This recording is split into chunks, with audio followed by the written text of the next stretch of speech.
Hello, and welcome to the Monster Painter. This week, we take on the Reaper Bones add-on, Shadow of Ravenhome. Alright, so what do we get? Well, we get 3 lovely pieces of terrain, 4 sexy vampire ladies, and 3 bags of, well, I don't know, let's find out. 1, 2, 3, boop! And boop, and boop, and there we go. Time to get painting. So, Shadows of Ravenhome, the Reaper Bones 5 add-on, is very vampire-y. And the title of this little set recalls the old classic Castle Ravenloft Dungeons & Dragons module, first published way back in 1983, and then frequently iterated since then, spawning a campaign setting, a version of the module for every single update, edition of Dungeons & Dragons, and even a board game in 2010. The module itself represents a departure from the modules at the time, which were more or less dungeon crawl adventures, more or less. Castle Ravenloft was a much more psychological game where the motives of the big bad boss monster were crucial to winning the game, and kind of blending of that fantasy dungeon crawl and gothic horror with a heavy emphasis on role-playing. Since then, of course, there have been all the different editions of Castle Ravenloft, and the vampire Strahd, the central villain of that series, has gone on to become a kind of key character in the Dungeons & Dragons franchise, one of the most popular villains and one of the most recognizable characters in all of Dungeons & Dragons, perhaps only rivaled by that crazy barbarian and his hamster Boo. So Castle Ravenloft. Probably the inspiration for the name of this, Shadows of Ravenhome. The origin of vampires goes back into the mists of time, with nearly every culture on Earth creating stories of blood-sucking monsters that haunt the night and prey upon the living. And our vampires are probably born out of that universal human fear of contagion and disease, and more specifically the terrible disease of rabies, which in medieval times was often transferred to humans from the bites of bats and wolves, very vampire-y. And this dreadful condition, well, it results in a sensitivity to sunlight and sometimes even a sensitivity to garlic. As the disease progresses, there's a mental deterioration that disrupts sleep patterns, can drive some to hypersexuality. In its later stages, the victim is consumed by a desperate thirst. That mental deterioration gets so bad that in its final stages, the victim frothing at the mouth is driven to bite others. So, it doesn't take a lot to connect the dots between rabies and vampirism. Our vampires, the modern vampires, have their roots in European folklore, Eastern European folklore to be specific, which is full of stories of the dead returning to terrorize their relatives and prey upon the locals, only to be hunted down and killed with a stake through the heart or beheaded.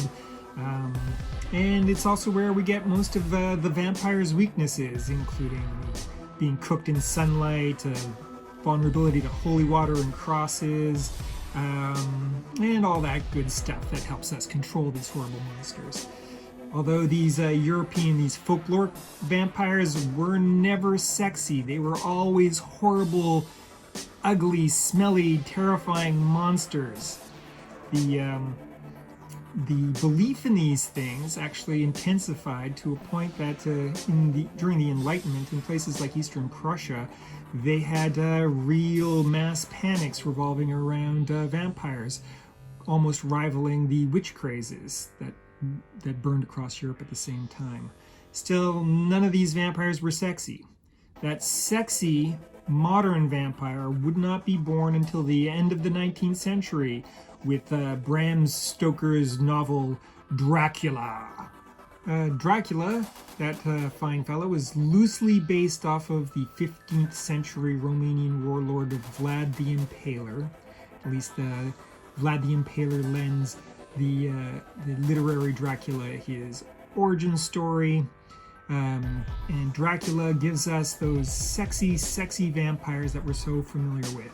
Suave seducers, cunning villains, with an array of mysterious powers and immense strength. They would be unstoppable if it weren't for all those folkloric weaknesses, which, thank goodness, have come along for the ride. Dracula himself is perhaps the most frequently portrayed character in film and television history, with such notable performances as Bela Lugosi's 1931 Dracula and Christopher Lee's 1958 Hammer Films production of Dracula, which spawned no less than 7 sequels. The vampire is a natural villain.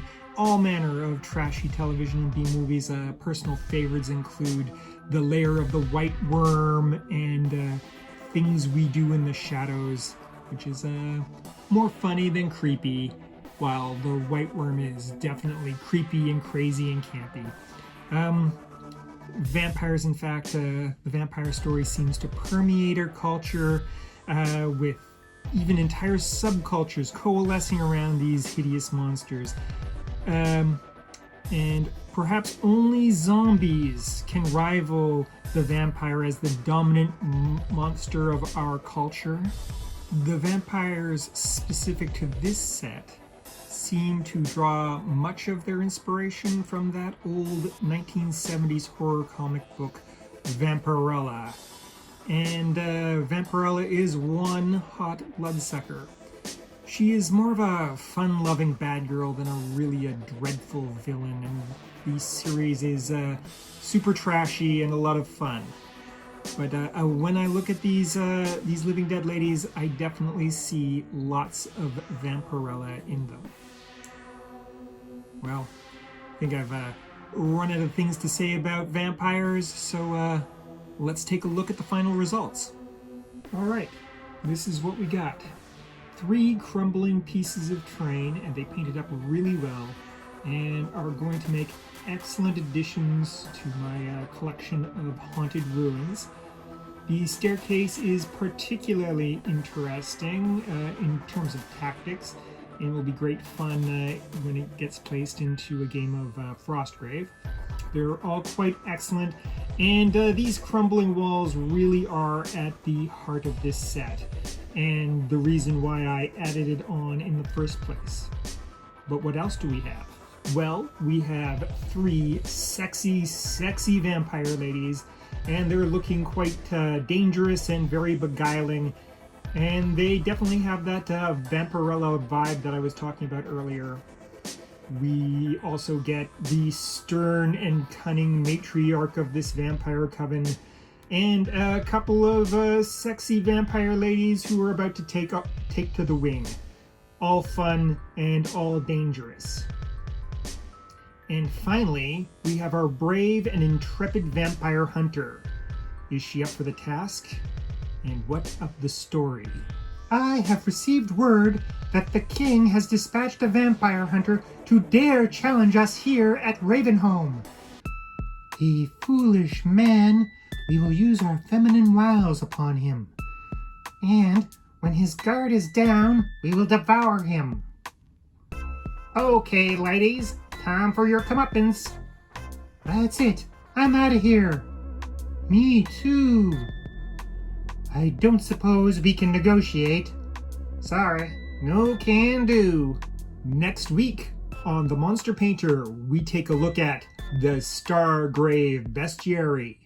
Remember to like, comment, and subscribe.